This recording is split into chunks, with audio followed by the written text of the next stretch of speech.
Here we are, sick Erick, ready to roll, ready to do a show, do the thing. Yeah. Yeah.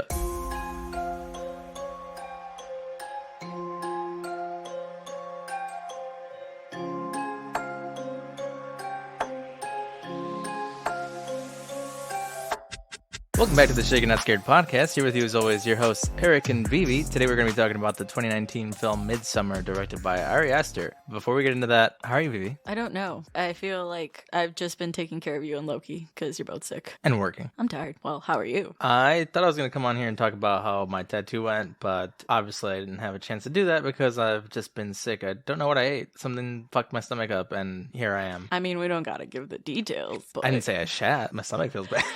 You say stomach thing, and I feel like people just imagine you're either puking your guts out or shitting your brains out. Then that's their problem, not mine. Okay. I said what I said. What do you have for creepy content? I think me and you have the same creepy content. We watched Scream 5. Woo! Yay! Without giving spoilers, what did you think? I really enjoyed it. Really enjoyed it. I think my favorite is the first one for sure, but I think this is my second. Really? Wow. Yeah. Wow. What about you? I think I agree. It's definitely top 3. Yeah, I really had a lot of fun with it. I can't wait to see if there's more. I hope there's more. I saw some articles about what the original plans for 5 and 6 were, like years ago, back when the 2011 Scream 4 came out. Just saw the craziness that was supposed to be Scream 5 and 6 originally, but this was definitely fun. We don't want to give too many spoilers because people are still watching it. It's like all over Twitter. It's like the only thing anyone's talking about. In our feeds, because we follow a lot of horror accounts. But also, I think at the point of releasing this, we will be 2 weeks out. So officially the grace period for spoilers, according to Erick anyways.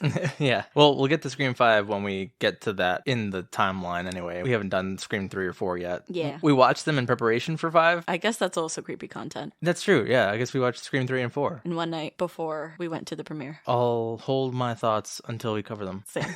What about comfort content? I haven't really been home. I guess comfort content would be that I went to Taylor night with my sister and cousin, and it was super fun. And we scream and sang along to Taylor Swift songs and bought very overpriced drinks. From the stories I've heard, it sounded like it was really intense, like the building was going to collapse, right? Yeah, I did not know people went this hard because Taylor Swift, it's not like she's a metal artist, but people were swaying, banging their heads. It was interesting to see. Poor AJ got stuck being the only guy at the event since you bailed. Didn't bail, I was getting my tattoo. Bailed, and my sister's boyfriend also got a stomach thing, so I think you guys are just passing it along to each other. Yeah, we made out at the party we hung out at this weekend, that's why I'm sick. It's possible. Sweet. Since today I'm sick, I'm only going to take a sip from the drink, but what do you have for us? Okay, so I'm excited for this one. I'm calling it the Love Rune, and it is obviously inspired by the drink Maja. I just want to say Naja.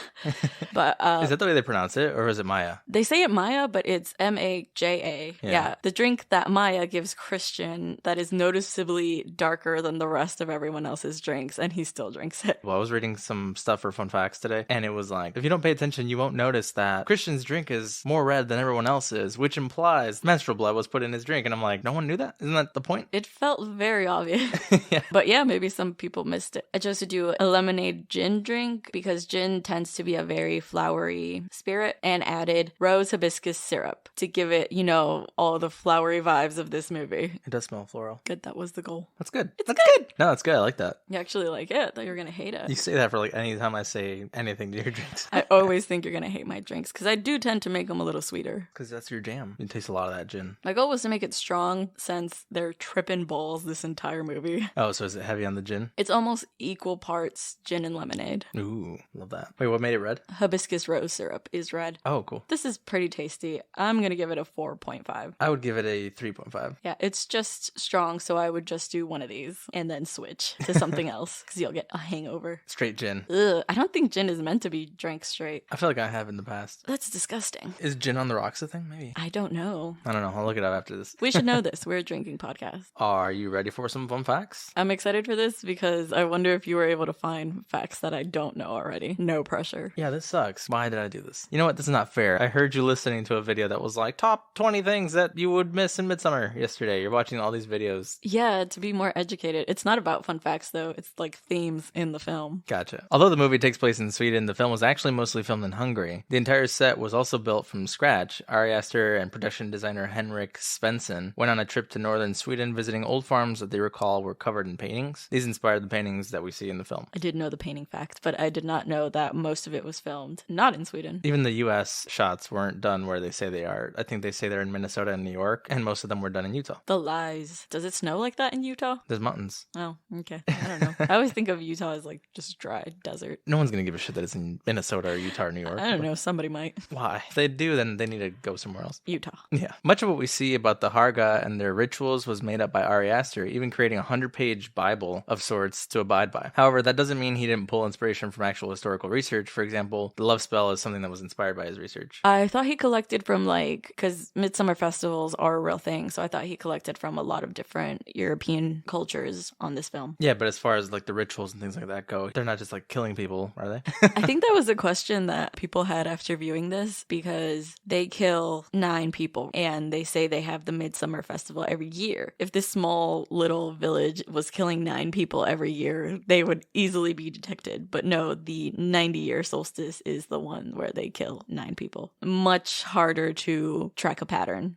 He's big on cults. This is his second movie and it also deals with a cult. It's also his second movie and it deals with head trauma. Oh yeah, he loves his head trauma. I think he said he's never going to stop. According to Ari Aster, it took about 6 weeks of talking with the MPAA before they decided to switch Midsommar's original NC-17 rating to an R rating. There's a 3-hour director's cut if you'd like to see more of what possibly was cut from the theatrical version. This film is already 2.5 hours, and I felt like some points could have gone by a little faster. I can't picture what 3 hours would do for the film. I'd watch the 3 hours, but only if it's more of what's happening in the town versus just sitting around hallucinating. The film is filled with ways to make the viewer join the group in feeling confused and estranged. The Swedish subtitles are never translated. The runes and symbols are never truly explained. Even the tapestries and paintings are left up to the viewer's interpretation. I did see that they purposely did not translate all the Swedish words. The film is obviously a film about breakups and was inspired by a recent breakup Ari Aster had. Ari Aster has also referred to the film as a fairy tale. You kind of get that feeling from the mural at the start that basically portrays the entire plot of the movie with characters and all. I could see that. I think somewhere there was mentions of him promoting it as a fucked up Wizard of Oz. Oh, really? Yeah. I did hear that it was about a breakup, but that it was like he was the role of Danny and his partner was the role of Christian. It's kind of fucked up. You imagine you go watch that movie and it's your ex. Oh, man. And it's all the stuff you did to them.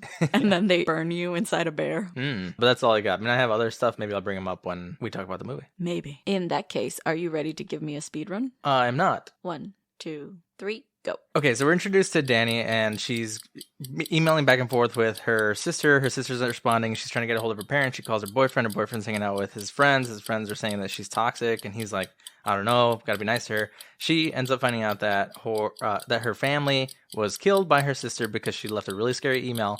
She cries like crazy. They end up deciding that they're going to go because I think they're anthropologists. They're going to go to a town in Sweden led by Pelle. They end up going. They're going to study the Midsommar festivals in Pelle's town, and then they go there. They meet other people there. They start getting on a bunch of drugs and teas, and little stuff starts to happen. Josh and Christian have this fallout because Christian doesn't know how to be himself, and he's like trying to take Josh's idea. A couple of them get picked off one by one, and then at the end, Christian is like has like a love spell put on him, and is set aside to have sex with this girl who put the love spell on him. Danny is led to be the May Queen and watches him burn. Oh, I was trying to give too much detail, and I just wanted to skip to the end, but I was like, no. Yeah, definitely similar to Hereditary. All the meat happens at the end here. We watched this like 3 days ago. We did, but we've seen it quite a few times. I know, but I'm also not feeling well. Did you catch that? Eric's not feeling well. Do you want to give me a brief and see what the internet says this is about? A couple travels to Sweden to visit their friend's rural hometown for its fabled Midsummer Festival. But what begins as an idyllic retreat quickly devolves into an increasingly violent and bizarre competition at the hands of a pagan cult. Yeah, I guess. Pagan cult. And IMDb gives this a 7.1 out of 10. I think it deserves a little better than that. It's not far off from what I would give it. Spoiler. That's for the end. A pagan cult, huh? I think it's funny when we see a group of people who we don't understand and immediately assume they're a cult. This is just like some rancho in Sweden. I don't think I'd go to the rancho and be like, this is a cult. I would. Why? Especially if they started sacrificing people. What if that's just what happens in the town and you're a cult because you don't do that? You would do so well with the Harga. You would survive. You'd be the May Queen. Would I? Because you're like, it's chill. It's cool. cool. It's just what they do. I don't think that just because we don't understand them doesn't mean that they're automatically a cult. I mean, they're ritually sacrificing people. That sounds a little pagan. I mean, there's ruins. There's definitely some herbs involved. I mean, by that logic, a lot of things are cults. I mean, yeah. What is it? It's a saying. Cult plus time equals religion. I guess. I mean, we're not going to get into the background of cults, religion, and pagan. Okay. I've been asking this at the beginning of our summaries now. What did you think about it when you first saw it? I thought it was really long and didn't know what was happening most of the time. I just was like, whoa. The first 2 times. The second time was a little better. I just know that they're in this town and good for Danny, I guess. You could have done all that in shorter time. What about you? I remember just seeing the image of the poster everywhere on Twitter all the time. And I was like, okay, finally, like, what is this movie? Saw that it was Ari Aster's film following up Hereditary. We had just seen Hereditary a couple months before. We had just moved into our place and it was like one of the first things I was like, can we watch this? I do remember being really weirded out the entire time. And then at the end, I was like, oh, good for her. Yeah. I do enjoy this movie. Similar to Hereditary, his films are very, very dense and take a couple watches to capture all the freaking detail he loads in there. And even then, you're probably missing something. Right. I was reading some fun facts about how in hallucinations, you see the flowers that are kind of like opening and closing. There are faces in the trees, apparently, and I didn't know that. Oh, yes. The one that's her sister, correct? I The saw that face one of her specifically, but they said many faces, and I was like, there's more than one. I did see that too. The only ones that I really recognized were her sister's face. That's what I mean. And I've seen this like 3-4 times, so. And you have to be looking for it. Yeah, you have to not even be paying attention to what's going on. You gotta be looking for faces in the background. I think when her sister's face appears, they're carrying her off on that pedestal. Mm-hmm. So you're paying attention to that, not the tree line in the back. Again, who watched this and noticed that? You got good eyes, man. If you watch it 1,000 times and a half, why not? One time you watch it for the characters, another time you watch it for the music, a third time you watch it for all the shit that's in the background, another time you just vibe. I mean, that sounds about right. Don't even watch it. Just feel the feelings. Just have it on with your eyes closed. Are you ready to dive in? Yes. Do you want me to do most of it? Yeah, so Vivi's going to lead most of the discussion today just because I don't want to sound too boring and like I'm all over the place. I'm sure it's already noticed. I will sound like I'm all over the place. No. We open on a very detailed, odd-looking tapestry that, upon first viewing, you don't realize is the entire story of the film. It's like an intro to a Disney fairy tale. Yeah, it's like the book that is shown before Disney films. It's that mural that you see when you walk through Cinderella's castle in Disney World, the paintings on the wall telling the story. Kind of. And there are several hints. Pele is seen above leading Danny and Christian to his village where the Harga are. Harga is gonna be a pain to say. Hargar, I feel like I sound like that. He's actually playing a pipe, a reference to him being the Pied Piper. Mark's actually wearing the fool's cap. Dissecting that mural alone could be a whole episode of the podcast, so I would recommend that you go back, pause it, take a look at all the little things. Just like we see paintings in the Harga's village. Is this something that exists allegedly in this world, though? That would be so specific. I think it's definitely for the viewer. We get a couple shots that establish that it's winter before we meet Danny. She is staring at her computer, visibly worried, and is calling who we find out to be her parents. She leaves a voicemail as her parents are sleeping, saying that she's pretty worried because she got a scary message from her sister Terry. She's calling to try and figure out what's going on. We see a graduation picture of her in a flower crown, foreshadowing some of the events that happened later. Getting no answer, Danny hangs up and looks at the emails. There is a scary note from Terry that says something along the lines of, "I can't anymore. Everything is black. Mom and Dad are coming too." Goodbye. What a terrifying email. I would be equally as worried as Danny. Yeah, I mean, your sister's bipolar. You don't want to raise alarm. She then tells Christian that this message feels different than any she sent before. He's hanging out with his friends. She kind of feels bad for including him because she's like, I'm putting all this weight on him. But he seems kind of, whatever, answering in this very absent way. Whatever is a nice way of putting it because he says things along the line of, your sister does this to you because you let her. And he's very much just trying to downplay it, but not in the way that's comforting. Christian's a shitty boyfriend. He's a shitty person. Yeah, he's telling Danny that it's her fault that it's escalated to this. And she kind of has a moment of standing up for herself where she's like, I don't let her do anything. She's bipolar. And he's like, she's doing this to you on purpose because you listen. And she's like, no, you're right. Danny has this habit of being submissive to Christian. The moment she feels like there's no coming back from the conversation or the argument with Christian, she just goes back within herself and is kind of like, no, you're right, I'm wrong. Yeah, just from this first call, it's very evident that she's walking on eggshells with him. He has a way of flipping it on her and making her feel like it's her fault for even reaching out to him for support. To the point where she calls her friend and tells her, maybe I leaned on him too much. I'm scaring him off. He doesn't deserve to hear this. Again, it's apparent that Danny thinks that she's at fault for feeling the way she feels and doesn't have the support she needs from Christian. Her friend's the only one with reason here because her friend's like, no, what the fuck? That's what he's there for. He's your boyfriend. Yeah, she is definitely a better friend to her than Christian even is. The I'm scaring him off comment, I feel like that's something you say when you're like a year into a relationship. Later we find that they're like 4 years in. That's a very strange way to feel like I'm scaring someone off who's been with me for 4 years. The real question is, why did she last this long with Christian? I mean, I guess you could say that about any abusive relationship. Sometimes you as the person involved don't see it and need someone with an outside perspective to be the one who reminds you what's happening. But it doesn't sound like she's listening to her friend. And I would say to that, it could also be like he's manipulating her to feel like she should stay in this relationship. We find out right after this, because we pan to the pizza place with Mark, Josh, and Pele, that he's been thinking about breaking things off with her for a year and a half or something ridiculous like that. That's such a long time. That is a long time, my friend. While they're having this discussion and Mark's being a douche who's kind of enabling Christian to keep feeding into this whole, like, just fucking drop her, she's abusing you. Mark has this impression that Danny is the one abusing Christian. Josh points out, are you sure that you're not using it as a way to avoid coming up with what your PhD is? I thought that was so funny because it's like a year and a half? You've been using it for a year and a half to avoid your PhD? I mean. Yeah.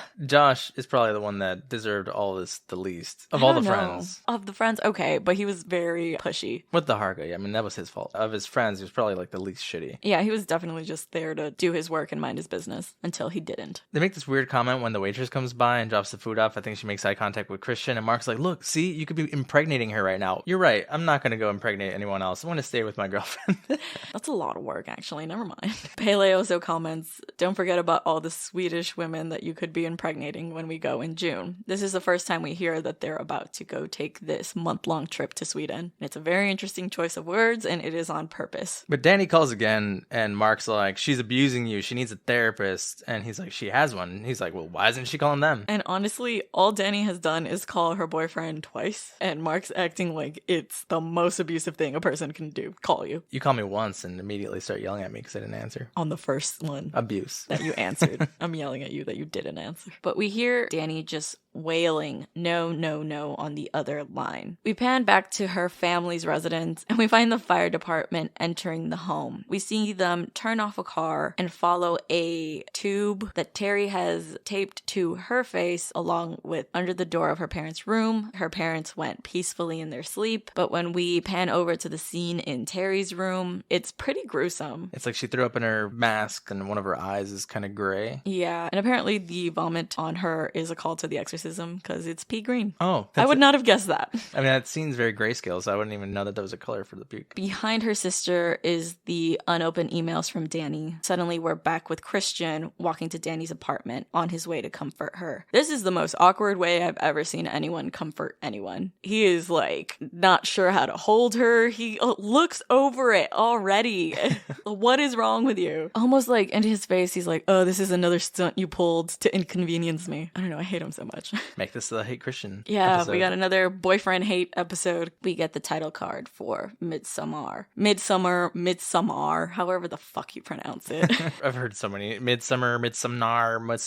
Sommar. We're gonna say Midsommar. It's sunny outside and Danny is in bed. We pan out and see a giant painting of a little girl in a crown kissing a bear. More foreshadowing for later. Her crowned and him in a bear suit. In case you didn't know that. Sorry to spoil it for you. Christian walks in and says that he's just going to a party for 45 minutes. She should go back to sleep. Don't worry. You need to sleep more. And she's like, no, I wasn't sleeping anyways. We cut to them at the party, focused on Danny, kind of in a fog, not really listening to the talks around her. Did you hear one of the conversations? It was like, yeah, I heard my dad fucking my stepmom or something. No. It was like, dude, bro-y talk. No wonder she's tuned out. Oh, wait, maybe. The subtitles tell you what's going on around, and I'm like, oh my God, that's what they're saying. Chris and his friends are talking about how they're going to go to Europe, and they're going to go study the Midsommar traditions, and Danny's barely finding out. You can see on her face, she's the shortest of the group. All the the guys are standing tall above her. She's standing there looking like Winona Ryder when they got that reward, all those memes that came about. She's just staring up at them like, huh, what? Pele mentions they're going to his home country. Very intentionally looks at Danny when he says this, because I'm pretty sure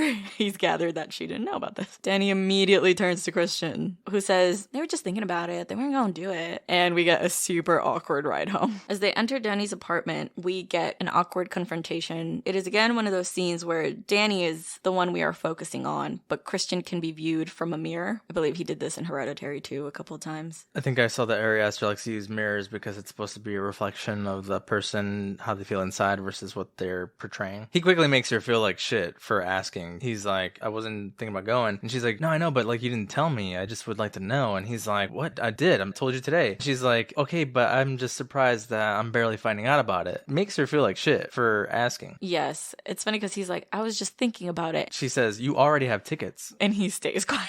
Yeah. So it goes from that to Christian threatening to leave, and Danny immediately goes into apology mode, says it was just weird, she was just trying to understand, and just tries to get him to stay. Just really uncomfortable as a viewer, personally. I'm like, that is not how I would have seen that conversation going. No, Danny, you could do better. She starts to try to help him in wanting to go, like he didn't already want to go. She's like, you could get some inspiration for your thesis. Like she completely flips because of how Christian made her feel. I hate him. I'm gonna say that after every scene he's in. I hate him. He goes to his friends and he's like, Danny's coming. She's not going though, but I told her she's coming. Don't act like I didn't just tell you. But she's coming, but she's not actually going. Oh, why doesn't he just tell people what's going on? Because he's a piece of shit. Danny shows up at Mark's place. Mark makes up some excuse about, come look at this paragraph in the other room, to talk to Christian about inviting her. It's another one of those scenes where Danny and Christian are in the mirror while we look at the group of guys in the room. Apparently in the shot, you can see a framed photo of the scarecrow on Mark's fridge, alluding to his fate later on. And while Christian leaves the room, Danny has a conversation with Pele. He asks her, oh, you're going to Sweden? And she says, yes, we'll actually be arriving on my birthday. So not only did Christian not tell her about his trip, he also is leaving the day of her birthday. Been there. Just kidding. Oh, have you? No. This is not a surprise, given that Christian doesn't even remember it's a birthday, even while they're there. Okay, but after 4 years. Okay. Anyway, not the point yet. Pele tells her more about what they're going to go see. He's like, yeah, it's a 9-day festival. It's kind of like a pageantry. There are ceremonies, dressing up. And she's like, oh, you're from a commune? He shows her these photos and she's like, oh, yeah, they are really dressed up because everyone's dressed in white. Looks very tranquil, summery, Floral. natural. She points out a symbol, actually, on one of the girls' dresses because he's showing her photos of past May Queens. He explains they learn or study the runic alphabet. He also tells her that he's happy she's going. Do you think he already knew about Danny and already had his intentions to have her go long before Christian even Definitely decided to go to this? Because even when he first mentions that they're going to Sweden, he looks at Danny. He doesn't look at anyone else in the group. So I think he is, later on we find out, rewarded for being very intuitive. I think he knows and is putting all this into motion. I mean, he also kisses her. What does that mean? Oh, he is totally into her. Yeah. That's why he wants her to go. Right. This has nothing to do with anything other than that Pele likes Danny. This is the true story of this fairy tale. You know, okay, stepping aside real quick. For this to be like a fairy tale, this is what classic fairy tales were like. The fairy tales that we see with Disney All the parents are dead. Yeah, they're not happy ending, everything is amazing. There are fucked up fairy tales out there. The Little Mermaid, she dies at the end. Oh yeah, all those Brother Grimm. Yeah, this is a classic fairy tale. Cinderella, I think all the sisters cut off their toes to fit in the shoes. They're like dark stories. These are the stories of our childhood. But Pele takes this moment to speak to Danny openly, telling her, I am so sorry to hear what happened about your family. He mentions how he also lost his family some time ago. Danny's instantly sad. He's like, oh fuck. Instantly panicking. I think this has a lot to do with Christian constantly trying to make her push her feelings down and not really letting her grieve openly. That the first time somebody says something to her, or anytime from here on out, because anytime someone mentions family or things like that, she freaks out. She almost feels embarrassed for feeling it. Yeah. She excuses herself to go to the bathroom, and we get this quick cut scene to her being in an airplane bathroom. Crying, sobbing. Listen, I really like this movie, but if we could do quick cuts like this, why is this movie 2.5 hours? See, so you agree. You agree that it's long. It's long, but there are just so many details. I don't know. I mean, he had a 100-page Bible, meaning it could have been longer. And there's a 3-hour director's cut. It could have been longer. But I'm still going to watch it. But I'm still gonna watch it. because I'm a glutton for punishment. They're driving in Sweden. Mark sees women and he's like, what makes them hotter here? Josh is like, they found all the beautiful women and just brought them back here. I wonder if that's true lore. I've heard about stuff like that. I don't know if that's like rumors, you know? Sounds like they only found white women. I mean, they're in this part of Europe. And they didn't conquer as much as they said. I'm just saying. They're lying. Just kidding. Right. All the most beautiful women, they're not all in Europe. Shocking. They're in Mexico, called La Llorona.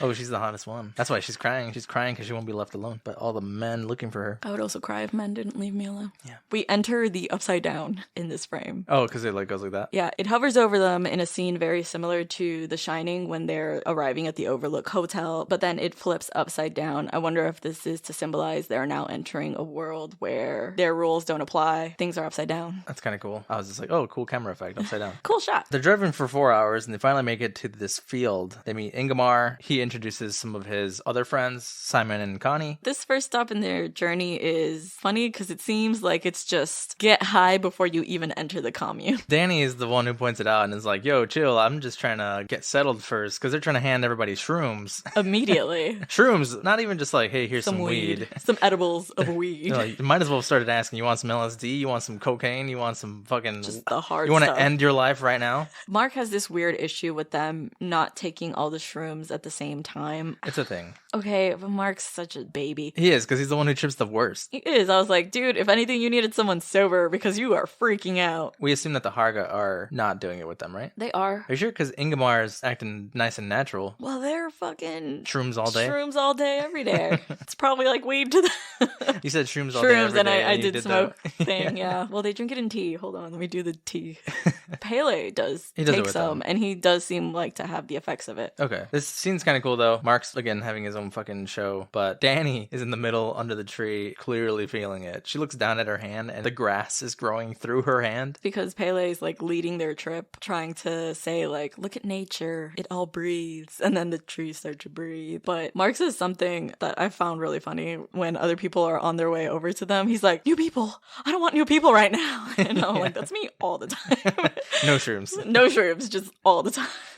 Danny starts gasping. She actually starts to freak out because Mark says his group of friends is like his family. Again, the word family sets her off. But she does run into another group of people who she thinks are laughing at her. Going back to her being embarrassed about her feelings. Eventually, she finds a outhouse where she tries to collect herself. It makes me so sad because she's like, you're okay, it's almost your birthday. It's kind of like a blink and you miss it moment. Her sister appears behind her in the mirror. She is obviously scared, and when she looks back in the mirror, her face is distorted, and this freaks her out, and she bolts out running from the outhouse till I believe she like trips and falls. The screen goes to black, and she kind of has a dream where she is sitting on the couch with her parents and makes eye contact with her sister. She's woken up by Christian. They're like, we found you here 6 hours ago, meaning that they found her and then they still let her just lay there for 6 hours. Did nobody else sleep? Were they watching her for 6 hours do this? She also asked, did it get dark at all? They're like, kind of, but not really. I've heard this film described a lot as a daylight/daytime horror. While so many horror films focus on at night in the dark, this movie is so bright. You said something when we were watching it. It's never really nighttime there? Yeah, in Sweden and in other parts of the world, I don't know exactly where. Like Alaska? Yeah, there's very limited nighttime. The sun is almost always out. We should look this out because I sound like an idiot. There's probably like a real reason for this. It's probably just like anything that's near the northern hemisphere. You have less for the rotations of the Earth. There you go. That along the sounds axis. much smarter. Thank you. I mean, I'm sure that's wrong too. Point is, not a lot of nighttime. No wonder they're always high. I would also find it really hard to sleep. So they walk to the town through the forest. They're having a conversation about ticks. You brought this fact out about Ari Aster. Yeah, apparently he was actually very worried about ticks while filming this movie. He thought it'd be funny to add Mark's dialogue in as his own concerns. Because then I think Pele mentions like statistics about how so many people have ended up in the hospital because of ticks. And they had to have closed casket funerals because they just look unrecognizable. Yeah, because of tick-borne encephalitis. Does not sound like a good time. They enter through this sun opening, though, once they arrive to the village. Everyone's in white. It's very majestic, very tranquil. One of them makes a comment. They're like, are we in Waco? Mark, again. They are greeted with strawberries. All the villagers seem to hug the returning Harga from their pilgrimage. Pele refers to everyone as his brothers and sisters, like everyone. They are all raised by the commune, which we see examples of later. We're introduced to Father Odd, and Pele speaks to Father Odd in Swedish. They say things to each other, and you as the viewer, along with with the group were kind of like, okay, it's one of those like you speak English only and then your Hispanic family only speaks Spanish around you and you don't know what they're saying. I mean, that doesn't happen to me, but it's like the closest we can relate it to. Just wondering if we ever planned a trip to somewhere where we don't know the language and we know we're going like ahead of time, I think I would try to at least know how to say like, where's the bathroom? Where can I get food? Where is this? Like very basic, like thank you, all those things. Where's the coffee? Where's the shrooms? Where is the beer? Yes, but nothing important like where's the hospital? No, we don't need that. If we're dying here, that's fine. I would at least assume Josh would do this, but he kind of does. Josh kind of does recognize what they're saying because they ask him, do you know what they're saying? And Josh is like, shrugs his shoulders. Oh, we'll talk about that soon. Josh is kind of a douche too. I thought this was interesting when he is introducing everyone to Father Odd. He shakes everyone's hand, but when he comes to greet Danny, he says, welcome home, and gives her a hug. She's the only one he does this to. Pele probably told Father Odd, hey, this is the chick. This is the chick whose pants I'm trying to get into. Be extra nice to her. Father Odd also mentions this is a celebration to celebrate Ymir and nature. He stammers to say what he means, trying to translate what he means in English, saying nature is like a hermaphrodite. Josh says, it's like another culture. And Father Odd just is like, not anyway, impressed. yeah. I think what he's trying to say is there's duality in nature. Like, it's not particularly gendered. It has traits of both. There's drum beats in the background, though, and these kids are being followed by the group. They start the celebration and say that it's been 90 years since the great feast. The 9-day feast is to commence, and it's 90 days until the next one. Apparently, 9 is a sacred number in a lot of folklore and a lot of pagan rituals. That would explain the 9-day festival, that every 90 years, even the ages where they go on their pilgrimage are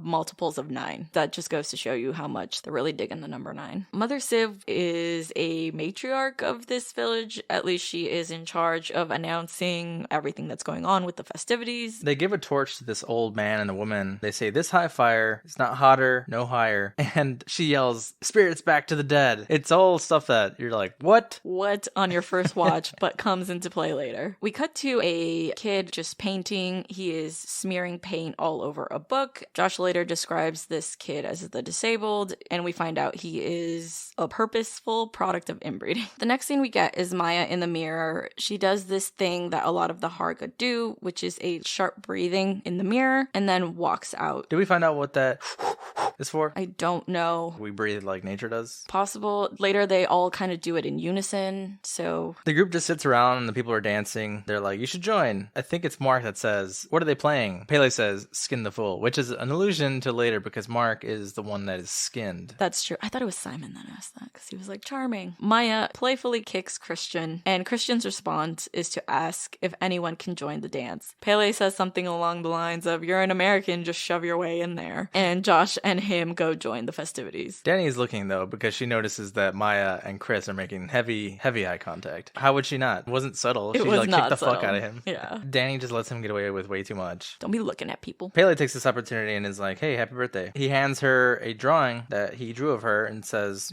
sorry, I know that this is probably inappropriate. And Danny's like, no, it's cool. It's beautiful. I love it. He mentions that it's something that he only does for birthdays. She thanks him because Christian forgot her birthday. He's like, oh my God, sorry. She's like, no, it's my fault. I forgot to remind him. That's so shitty. That's so red flaggy. Run for the hills. The next thing we get is everyone exploring the commune further. Connie asks Danny about her and Christian's relationship, on how long they've been together. Christian tries to say that it's been 3 years. Danny's like, no, it's gonna be 4 years in like 2 weeks, dude. You already forgot my birthday, now you're gonna forget our anniversary. I think Connie and Simon are like, sorry for asking. Regret asking. An important thing to point out here is Connie and Simon are clearly a couple. They're always linking hands. They're always hugging each other, in contrast to Danny and Christian, who are literally never near each other. No, even when they're walking in front of Connie and Simon at this point, they're walking outside of the two. They ask, well, how did you guys meet? Ingemar's like, oh, I was dating Connie. Then this guy came along.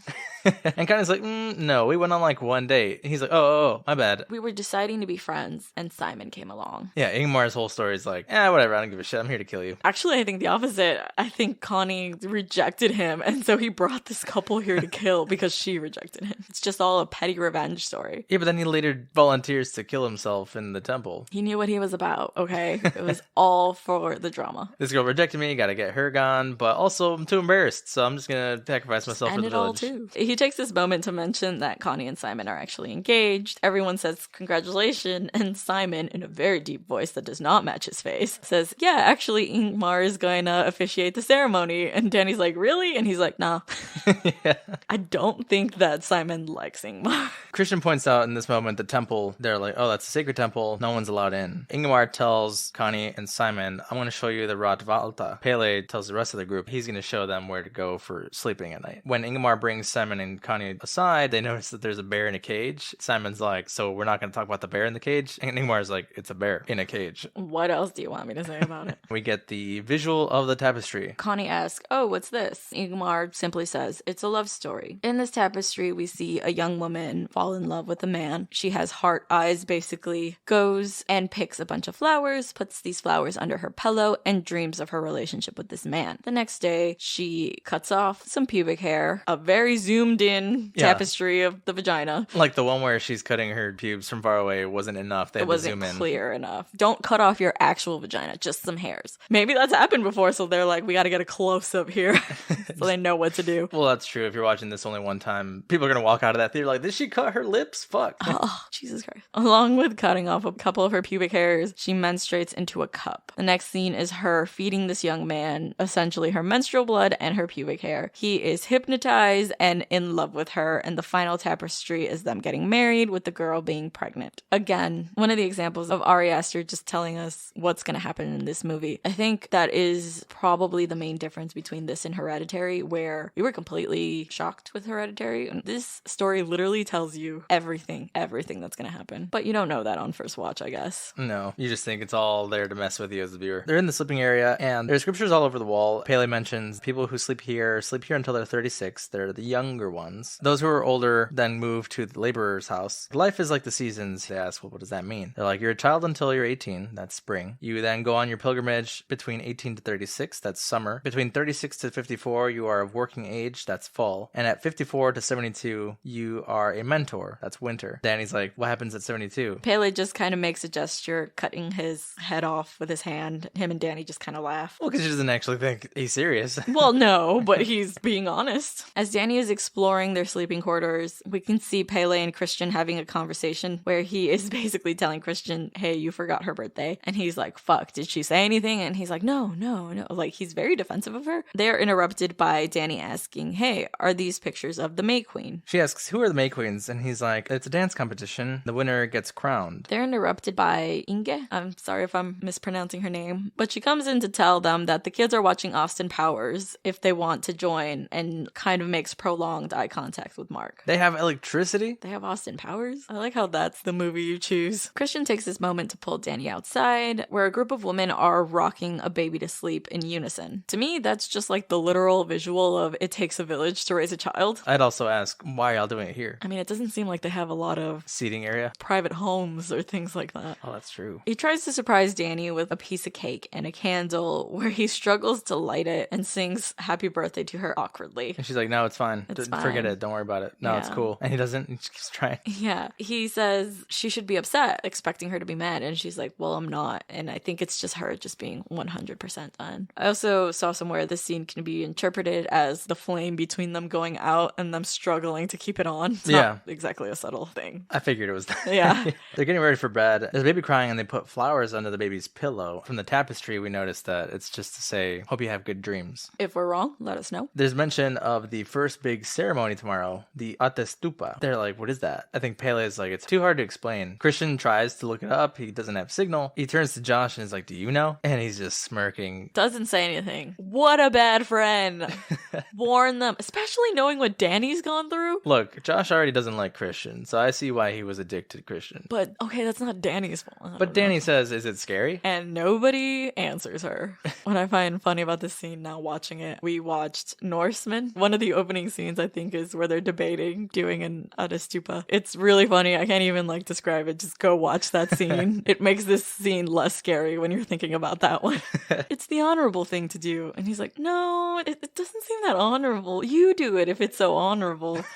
The next day, they all get ready for a meal. It looks like they've set up these tables and their friends are making comments. A bell rings. These old folks are at the front. When they sit first, the rest of the group sits down. And then when the old folks grab their fork and knife, that's when everybody else joins in on eating. We get an aerial shot of this. It's pretty cool. It's like a domino effect of them all picking up their silverware. The table is in the shape of a rune. Don't know what it means, but it is. Josh turns to Pele and asks if they're the ones. Pele simply says yes. And we get Danny speaking to other people in the commune. She's asking one particular woman about a baby. The woman says the baby's not hers, but that her mother is on a pilgrimage. Typically, babies are raised by the community. The elders stand up and start to chant in Swedish. One of them's like, wow, wow, wow, wow, wow, wow.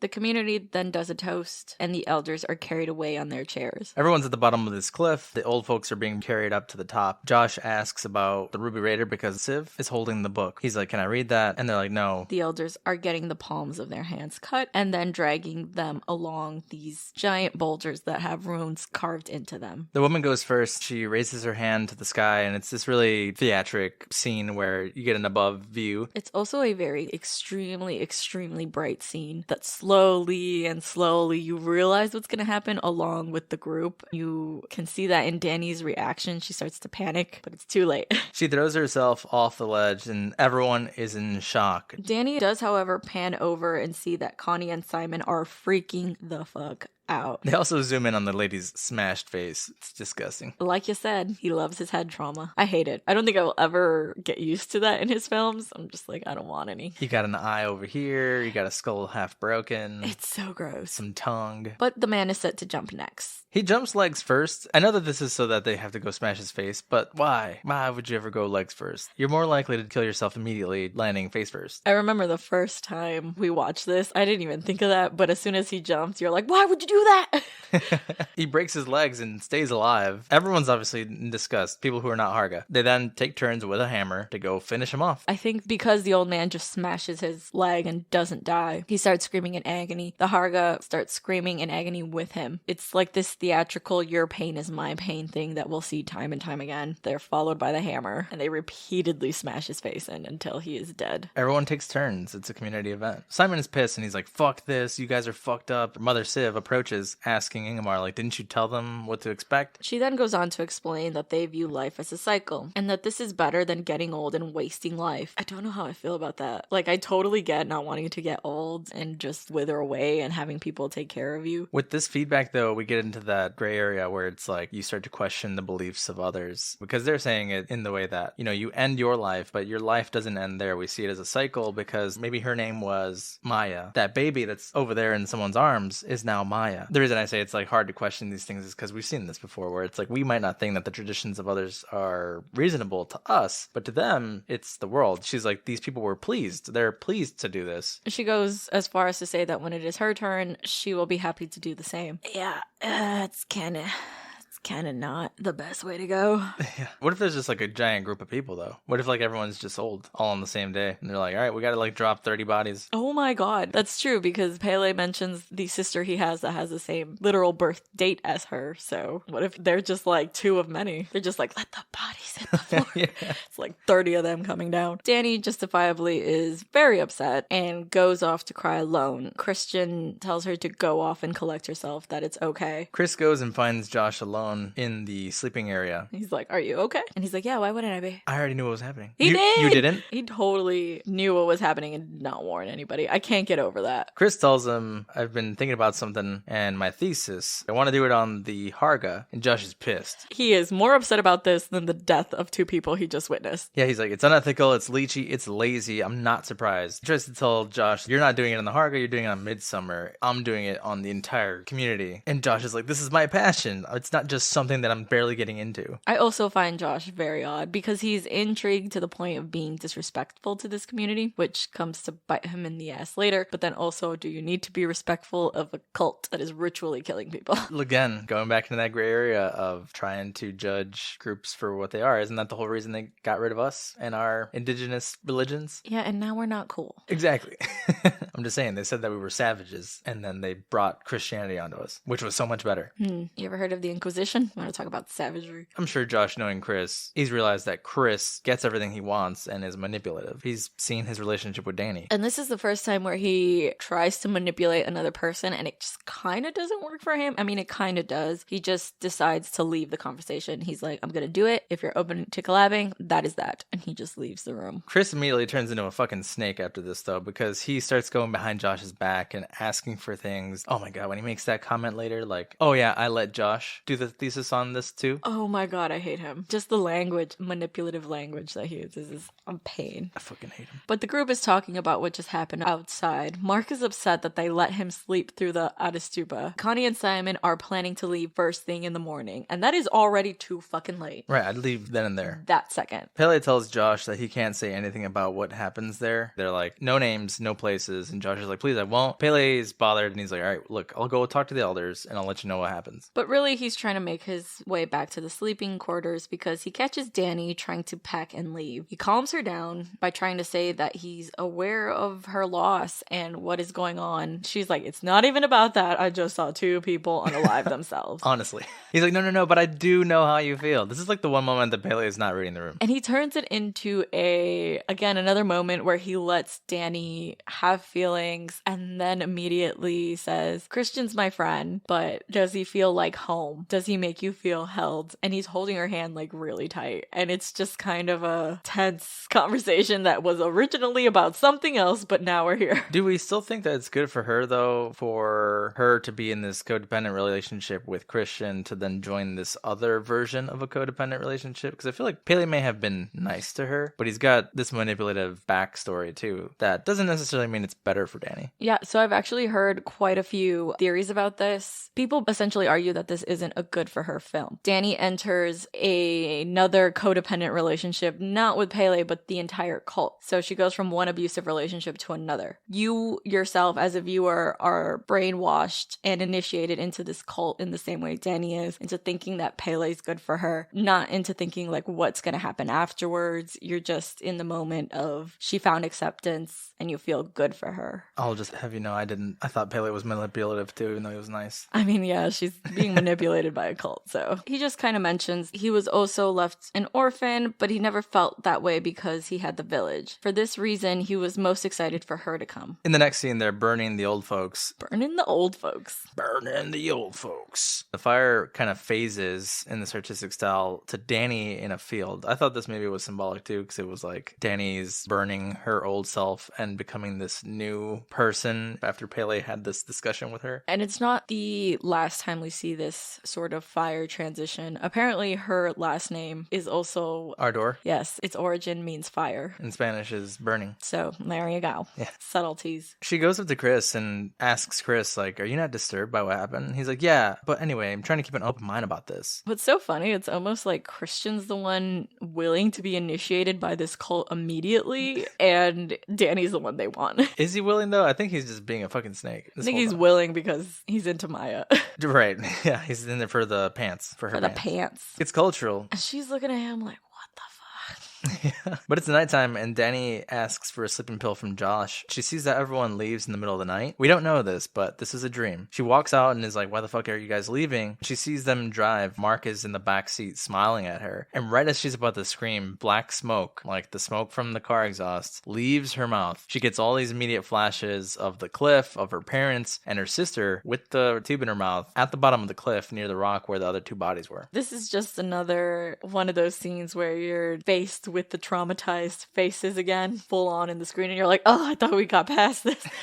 Maya puts an item under Chris's bed in the middle of the night. Josh, half asleep, notices. It is the next day, and we cut to a scene of the ashes of the elders being spread around a tree. The yew tree. Which we find out very soon is significant. Pele tells Josh that he and Christian can do their thesis because he's spoken with the elders. He must just keep everything anonymous, not use names or locations. Josh takes this moment to ask Pele about about the rune he's found underneath Christian's bed. Pele explains to him that it's a love rune. At this point, Christian joins them. He's also given the info about being allowed to do his thesis, but Pele tells him that his sister Maya has taken an interest to him, and she was just given permission to do this thing that Erick wrote down, and I didn't because it seemed awful to pronounce. She got the Bixman dig last year. Big dig. She's got that big dig now. That big dig permission, which is essentially that the elders have given her permission to mate. This conversation is interrupted, however, with a man yelling because Mark is peeing on the yew tree. It's their ancestral tree. It's the Volta. The man is screaming and Mark is like, what? I was just peeing. It's just a tree, dude. He's telling him to put his disgusting dick away. Yeah. But he's yelling at Mark and he's like, it's just a tree, and the man's crying in the background. How are you gonna tell someone it's just a tree? Dude, it's their culture. Right after that, Connie tells Danny that they're leaving and she's got her bags all packed. Is it Father Odd who approaches? I don't know if it's him. It's just one of the Harga. Comes up to Connie and is like, oh, sorry, yeah, Simon already left. He got taken and we'll wait for you at the train station. And Connie's like, bitch, that shit don't even make no fucking sense. He wouldn't leave without me. And they're like, well, there was only 2 seats. They're in like, our tiny truck. Connie's like, that doesn't make sense. I could sit on his lap. And he's like, oh, we don't break driving rules. I'm sorry. We just murder fucking everybody, but we abide to traffic laws. We're not animals, Connie. Connie just storms off, understandably upset. Danny goes to find Christian and tell him what has happened. Christian does not give a fuck. She's looking at him like, this is something that's important. This is upsetting. This is kind of weird. And all he says is, wow, what a dick move. That's crazy. On the topic of couples, though, so is there incest allowed in this place or what? What an odd follow-up question. I believe the man's name is Valentine or Valentine, and he says that they respect the taboo of incest, that sometimes cousins are given permission to mate with cousins, but often they bring in outsiders for the purpose of breeding, which is just odd. Like, you have to bring someone in. Well, when there's too much inbreeding, you get a lot of fucked up genes. Yeah, but it's just like, oh, you're here on vacation? I literally just need your seed and you can go. Go to die. I mean, I don't think that they kill everyone. It's just like every 90 years. So the people who came last Midsommar probably all just helped create some babies and left on their merry way. Like the Vikings. It's funny because as he just continues having this conversation, Danny's looking at him like he ain't shit. Again, doing the Winona Ryder stare. It's like disgusted with him. Chris takes that moment to ignore Danny and even the guy who's telling him the story about incest to look at Josh walking into the temple with one of the other Harga. Because Christian is just so involved in what Josh is doing and trying to copy and get ahead of Josh. Which makes no sense to me because Josh was the one clearly invested in this more than him. Danny kind of walks off in her own thoughts and is invited by another one of the women to help cook. She asks about Simon and the woman says, oh, he left this morning. Did you not get a chance to say goodbye? Danny says no, but that's okay, and goes to help them make meat pies. Have you ever had a meat pie? It was meat tarts. Is it different from meat pie? We've had meat pie, right? Like I made shepherd's pie one time. Yeah. I don't know, they look good. Minus the pubic hair. I don't want to try one. Minus the pubic hair. Minus the pubic hair, please. In the background, Maya is setting aside her meat tart. Pan to Josh talking to one of the elders about the Ruby Raider. This is when we learn that the Ruby Raider is sort of like a sheet of music. It's one that lists the 16 effects of what's holy to unholy, but the end is blank. It's because it's ever evolving. There are very many books of these. The one who decides what gets added is the current oracle. Josh asks, like, who decides what comes next? And they're like, well, Reuben. He's like, the disabled? And he's like, he draws and we interpret. His mind is unclouded by anything outside. They say that he is free of normal cognition, whatever that means. Josh asks if he could take a picture of these holy books, and immediately he is shot down. Kind of disgusted with him for even asking. One of the examples of the affects from holy to unholy is grief, which is clearly what Danny is going through at the time. In this moment, there's a scream of a woman heard throughout the entire commune. However, they don't get much time to dwell on this because supper is ready. Did we hear a scream? Mm-hmm. Oh, is that Connie? Connie screams and everyone kind of stops and is like, what is that? Really? I didn't hear the scream at all. It says woman screams. Huh. And Danny's like grabbing a pie and she's kind of like, what the fuck? Josh is kind of like, what the fuck? Huh. Didn't hear it. Didn't happen. I think Mark says, I think I saw her running. She was like joining the Olympics or some shit. That's something to tell somebody, Mark. Supper is ready. They hand Chris his tart. It's kind of like heavily emphasized that Chris's shit is about to go down because they hand him the tart with pubes in it, and then his drink is a little more red than everyone else's orange juice. It is way more red than everyone else's. This is where Danny asks for Connie. However, a man interjects and says that he drove her to the station after Simon had called her and calmed her down. Danny still cannot believe that he left without her, and after a long, awkward pause says, that's some shit you would do, Christian. It's like, the fuck's that supposed to mean? You know what it means, Christian. You know who you are. Oh, I saw that some people have interpreted at the end the pagans killed a Christian. They got him in the end. I could be wrong, but I think that's what I've heard. Like, so much of our Catholic upbringing is like pagan ritual. You're not wrong. Okay. It is. Christmas, pagan. Pagan as fuck. Halloween, pagan. Valentine's Day, pagan. Just kidding. I don't know if that's pagan at all. I mean, I personally do put runes under Erick's bed, constantly put my hair in his food for a fact. Her blood is everywhere. Mark is being stared at by the guy from earlier, and he's like, do you think he's going to kill me? Yes, Mark. This man is definitely going to kill you. Josh asks if Chris saw the Ruby Raider. Josh starts to worry more when he sees that the end is undone. Like, I only knew up to a certain extent. I don't know what comes after this. Who knows what they're going to do to us? Yeah, there's a couple of unanswered questions that finally have him uneasy. Tensions are just high at this dinner. Christian turns around and says, no, but I saw you go in there, you bitch. And Josh is like, never mind. That's not even what this is about. Yeah, because he's like, oh, now you want to collab? And he's like, bitch, I didn't even say that. I just asked if you saw it. It's not about you, Christian. He takes this moment to take a bite out of his meat pie. Angrily, with his pubes. And immediately pulls out a pubic hair. I like how he doesn't even give a shit. Mark is like, is that a pube? And he's like, I don't know. And just moves it aside. He immediately looks at Maya, though. Like, he kind of knows. Again, this chick is not subtle. Mark, however, is super grossed out. Christian's like, don't make a big deal about it. And he's like, dude, why are you acting embarrassed? Someone put a pubic hair in your food. Danny also notices Maya looking, but when Danny turns around, Maya looks down immediately. A woman calls Mark, like, let's go. And Mark's like, okay, I'm going. She's like, I'm gonna show you the thing. The thing. And then he's like, yeah, I'm gonna go see the thing, guys. I'll be right back. And that's how you know he dies. Because he saw the thing. No, because he said, I'll be right back. Oh.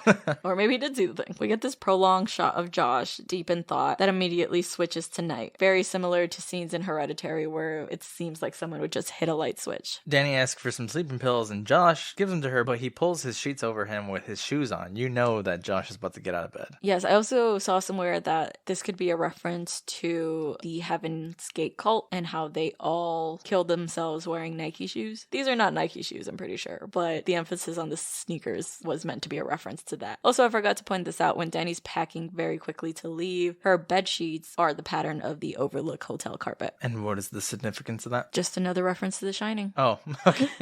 Why the fuck did they do that? I was like, what's The Shining got to do with Midsommar, though? Hallucinations? Yeah. Okay. Throws book. I'm done with all these references. So many. Got The Exorcist, got The Shining. Why? Fucking Wizard of Oz. So Josh goes to the place with the Ruby Raider, looking through, taking pictures, and notices that someone is behind him. He turns around and the figure is sort of shadowy, and they've got no pants on. Nope. But he recognizes the face a little bit, and he's like, Mark, is that you? He's like, what are you doing out here, man? My question would be, where the fuck are your pants?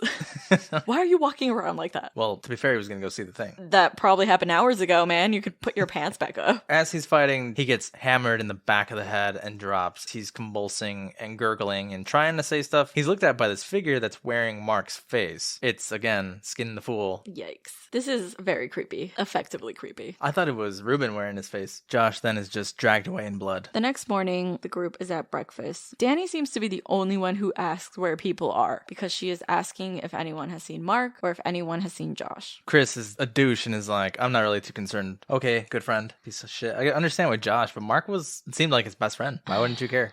Yeah. One of the Harga stands up at breakfast and says the Ruby Raider has been stolen, basically implying Mark and Josh took it since they are nowhere to be found that morning. Whoever took it can return it and we won't place any blame. You can put it back. It could be like it never happened. We're not mad. We're just disappointed. Danny, Chris, and Pele are confronted. They're like, they're your friends. Looks kind of suspicious. Christian is so quick to distance himself from his friends. Like, so quick. Oh, man. Like a fucking snake. He's like, their actions have nothing to do with us. I'm happy to comply with everything you guys want me to. He's like, I don't know her. Mark definitely didn't do it. But Josh, on the other hand, totally could see that happening. Could see that. But Pele is like, listen, I feel responsible. I brought these guys here. Let me at least go look for them. Danny is then whisked away to join the women for the rest of the day's festivities. She's given clothes, and Christian is sent to meet with Civ. I actually saw somewhere that Danny's clothes are intentionally very baggy throughout the whole film, and the clothes that fit her the best are the ones that the Harga have made for her, symbolizing that she's finally found a place that fits her the best. Interesting. Little details. I did like her sweaters, though. I was going to say, I prefer the baggy clothes, though. I do like me a baggy sweater. I'm a little more comfy in that. We're covering Silence of the Lambs. With Nightmare on Fear Street? Yes. But we did a Clubhouse with Girl That's Scary and Nightmare Fierce, and I believe Jasmine was like living for the 90s sweaters in that movie, and I was too. They just are like so grandma vibes.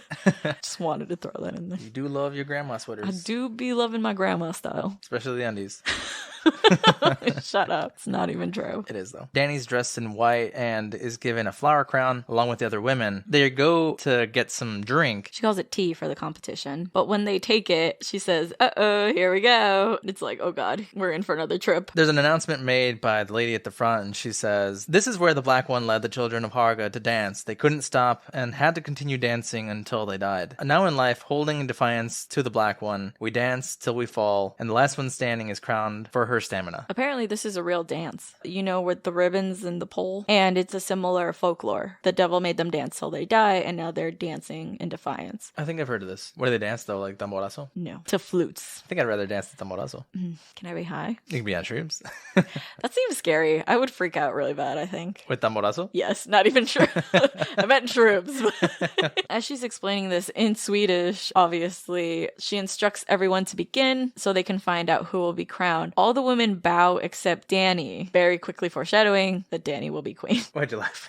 Because it's like so soon after she's crowned May Queen. It's not like Subtle. It's not subtle. We've seen other hints up until this point. Even if you haven't noticed them, I think as an audience member, you're like, well, she's obviously going to be the May Queen. Chris is in the room and he's staring at this drawing of a bear on fire. Subtle. For a very long time. He then is called into the room with Siv and he says to her, you know, is this about Josh? And she's like, oh no, I don't give a shit about that. I heard Maya likes you. She's like, I don't deal with any of that. Are you ready to do this? You guys are an ideal astrological match. Oh no, she's an astrology bitch. He's like, yeah, you know what? You're right. I think I did eat one of her pubes. She says, that sounds right. We cut back to the May Queen dance, where Danny appears to have a really good time. She knows this dance, like, way too well, because it's choreographed, and I don't think I would just know, being an outsider, how to do this. I felt anxiety just watching her when they're like, okay, you ready for this next thing? And she's like, what? And What she am I immediately doing? knows what to do. And was Yeah. like, no, I'd be in the middle of fucking acting a fool because I don't know Just what be to watching do. everyone like, what the fuck? Just be doing the two-step side to side. Shuffle out of there because what the fuck? I wouldn't even participate, honestly. I'd be like, I'm gonna just go sit down.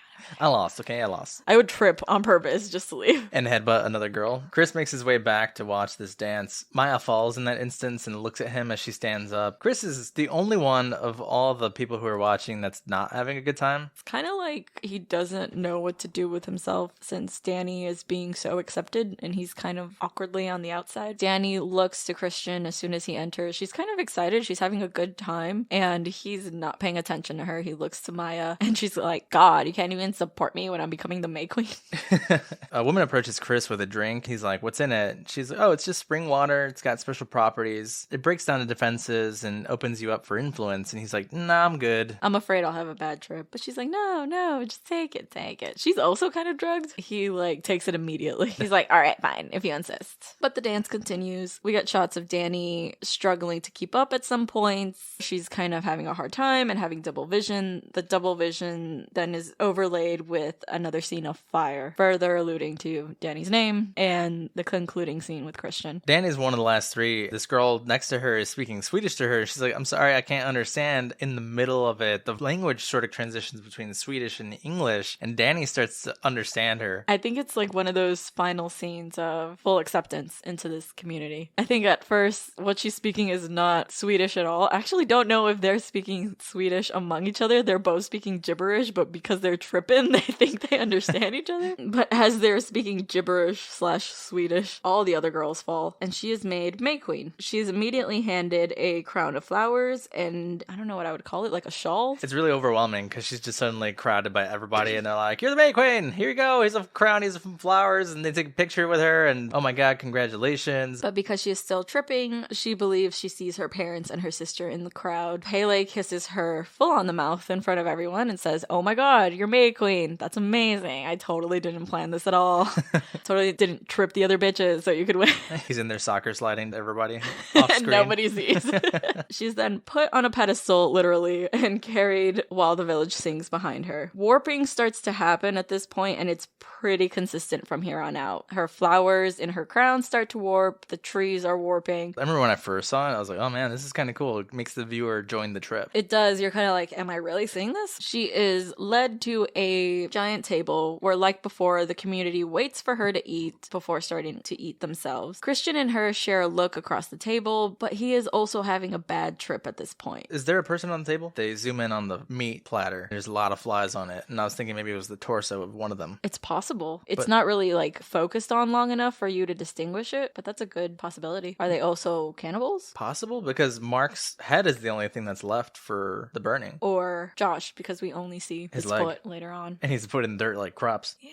Possible. Similar to when the old folks were eating earlier, they all stare at Danny. Danny goes to grab her fork and knife, and everyone joins. Somebody approaches and is like, here we go, it's an offering, it's a fresh herring. And she's like, what? I don't want it. And they're like, yeah, you gotta eat it tail first, and they try to force feed it to her. Everyone laughs when she's disgusted. I think this was just a practical joke, right? I don't know. Who knows if you're used to being in this community, you know that this is a tradition, so you like mentally prepared to do this, but she's not from this community, so she's probably like, ew. Chris is clearly uncomfortable and asks what's going on. A man claps right in front of his face, and the whole screen sort of warps, and he's like, why would you do that? Yeah, it's almost like the sound waves of the clap freak Christian out even further. Danny's told that she's family now. In that instant, Maya looks at Chris, stands up, and walks away. I kind of hate that you call him Chris. It's like he doesn't deserve a nickname. He's Christian, and he's terrible. It's kind of a funny scene where Maya's looking at him. It's meant to be like seductive, but it's so slow that it's almost awkward. Not almost, it is.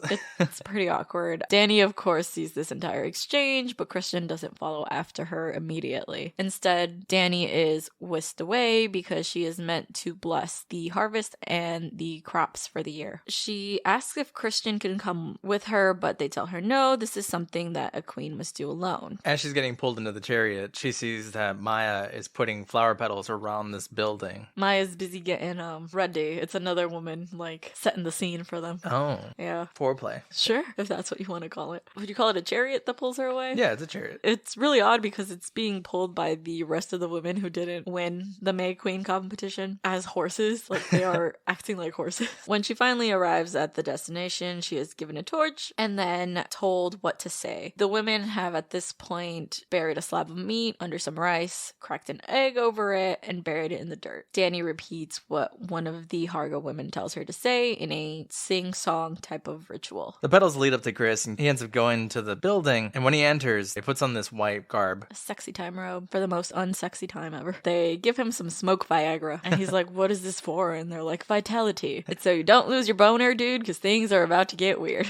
They then lead him into this, what I would call mating ritual, mating room, and he is walking in on a scene where there are a bunch of older naked women surrounding Maya, who is laying in a bed of flowers. Maya's also completely naked. We see someone disrobe Christian. And you could tell Christian is very drugged when he's performing this act. I don't know if Maya is, because she's just kind of looking in wide-eye fear, but Christian makes his way to Maya, and as they begin to make a child, which is what Maya wants apparently, she has this moment of pain and freaking out where she actually reaches out to one of the Hargo women, and it just becomes this awkward thing where the rest of the women are singing, but this other woman is like directly singing to comfort Maya right next to Christian's head while he's trying to perform over here. She's making eye contact with Christian. Almost like kind of wanting to comfort him too, but this must seem incredibly odd to an outsider. Ruben is there watching in the room. When Danny gets back, she looks over to that ritual area. She's like, what happens over there? And the girl's like, oh, it's not really anything to do with you. I believe she says that they are supposed to meet Siv, who will give her a blessing. But Danny, hearing the strange sounds that are coming from this temple, decides to follow it anyway. One of the Harga does try to stop her and tell her that you don't want to see what's going on in there. However, she does not listen and peeks inside the room. Clearly, she is shocked to find Christian committing this mating act. I don't know if I'd be more shocked by the ritual aspect of it. I don't know if I'd be like, whoa, he's cheating. I'd be like, what the fuck is going on here? Not only is he cheating, but it's group sex. It's like an orgy almost.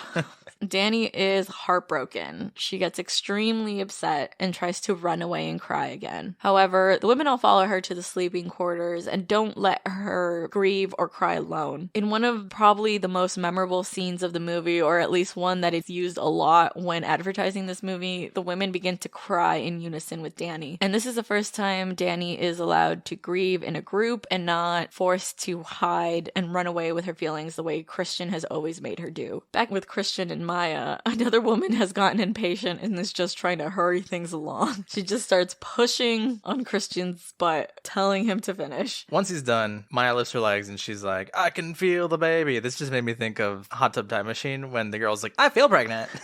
A much darker version of that movie. Yeah, she's rocking back and forth, holding her legs up crossed to her, like very intentionally trying to get pregnant. Chris stands up and runs away. Yeah, he runs out completely naked. We get the visual that I did not notice the first time watching this, but you're like, his dick's covered in blood. Oh yeah, it is. Chris turns around and notices Josh's leg is sticking out of the dirt right by the yew tree. He runs into one of the buildings and finds Simon strung up. Apparently this is, what is the word? There's a term for it. It's a Viking way to torture people. The something eagle. Bleeding eagle. Yeah, he has flowers in his eyes. He's hanging from the ceiling with his lungs behind him like wings. Still breathing. He's alive. Yeah, apparently this technique was meant to keep them alive while being tortured. This is the most gruesome thing I can imagine. As he walks in further to investigate, one of the Harga catches up to him and blows smoke into his face. I thought it was dust. It's a powdered drug because we find out later that he is unable to move or talk after this. When he wakes up, one of the Harga explains this to him, and Lady Siv is explaining the significance of the ritual. Danny is in this shrine of flowers. She's completely covered. Did you know that Ariana Grande tried to buy this at an auction? Yeah, she did her birthday Midsommar theme because she really likes this movie. She didn't end up getting it. It went to someone else. I imagine it was like a lot of money.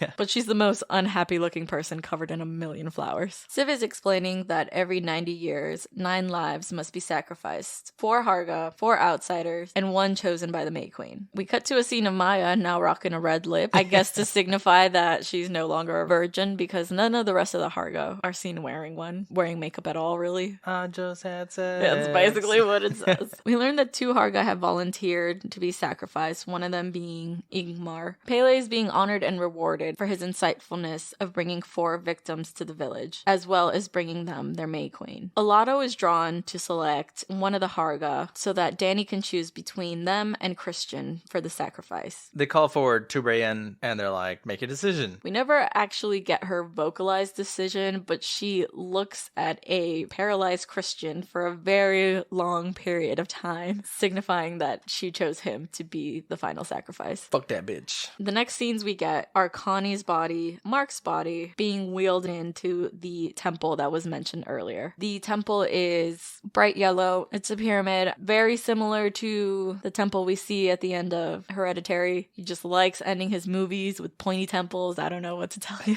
The bodies are being positioned in different corners of the temple. This man in the meantime teaches these kids to cut the bear open that we saw earlier, and they put Chris inside. When they set him up in the temple, this man tells him, purge your unholy effects to the deepest recesses to reflect on your wickedness. Someone pointed out that throughout the film, the guests only die once they've obviously disrespected the Harga and their culture. Connie and Simon are the first to die because they're the first to vocally freak out. Mark dies immediately after because he pees on the ancestral tree. Right after that, Josh is killed after sneaking pictures of their sacred text that he's not supposed to. So I wonder if this implies if they weren't douchebags, they would have lived. But we find out that 4 non-Harga have to be sacrificed anyway. Didn't more people bring back other outsiders? I thought the same thing because when they enter, it's like a group of people. But if you pay attention to when they get there, all the other ones know to greet the Harga in the same tradition. So they were just people on their pilgrimage who probably failed to bring people back. So if they would have brought back other people who weren't completely shocked or vocally disgusted by their culture, maybe they also would have survived.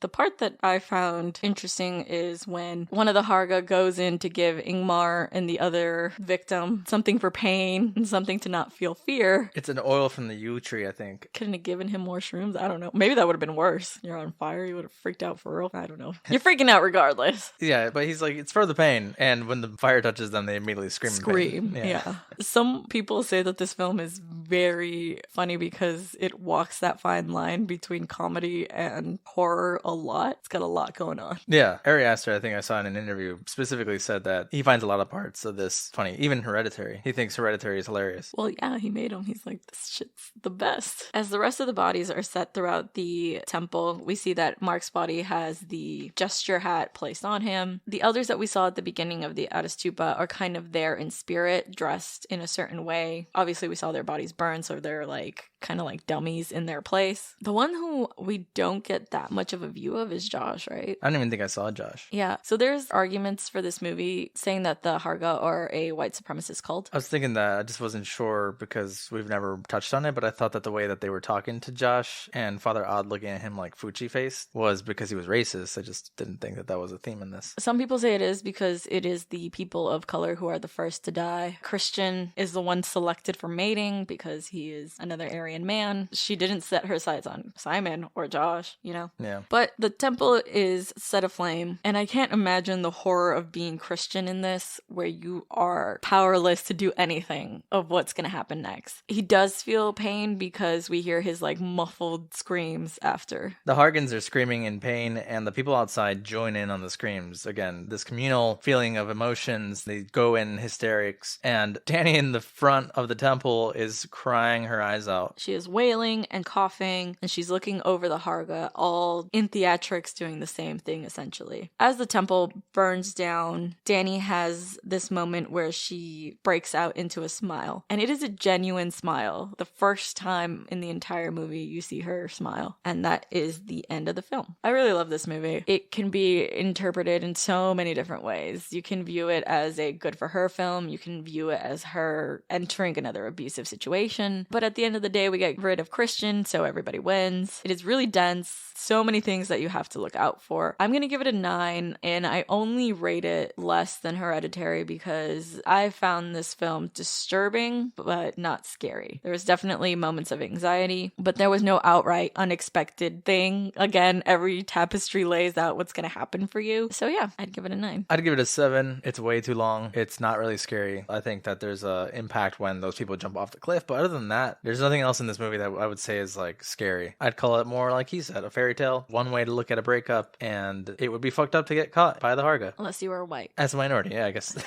Fair enough. I'm not trusting anybody who's trying to take me to some Midsommar event, by the way. Don't even try it. You know, now that you mention it, you keep telling me to go to this festival in your hometown where your cousin was crowned the May Queen. She wasn't the May Queen. She was crowned the May Queen. All I'm saying is... It's not the same thing. It sounds like the same thing. It's not even a festival. Is there a dance? There's tamborazo. Uh-huh. Cool. So 7 and 9. I told you it wasn't going to be that far off IMDb. Yeah, you did. Like this movie, you spoiled it right at the beginning. What scared Loki? The sirens at the beginning of the film when Danny's family is found. You want to tell us about it, Loki? But we watch a movie with sirens like once a week. I'm gonna need you to get used to it already. He's been sick actually lately. I think he maybe needed a little bit of those hallucinogenics to chill out a little bit. Yeah, he has a cold, and the Mexican in me is, you have a cold, you get tea. And I'm just like, I can't give him tea. I don't know what to do for him. All right. I am still so sick. Yeah, Yes. you are so done. You're like, we're ready to walk out of here before I even said the last scene. I felt worse the longer we recorded this. Oh, dang. Is Yeah. it the movie? It's the movie. It's all the hallucinogenics in my stomach. In that case, as always, we hope you guys had a good time here with us. You can follow us pretty much anywhere at Shaken Not Scared Pod, except Twitter. Twitter is Shaken Scared Pod. You can send us an email at shakennotScaredPod@gmail.com. Support the show on Patreon. You can get early access to episodes or a bonus episode and theme drink idea every month. Listen wherever you get your podcasts. Give us a follow. Check out our drink videos. Give them a like. Be sure to rate, review, all that good stuff. Okay, thanks. Bye. Bye.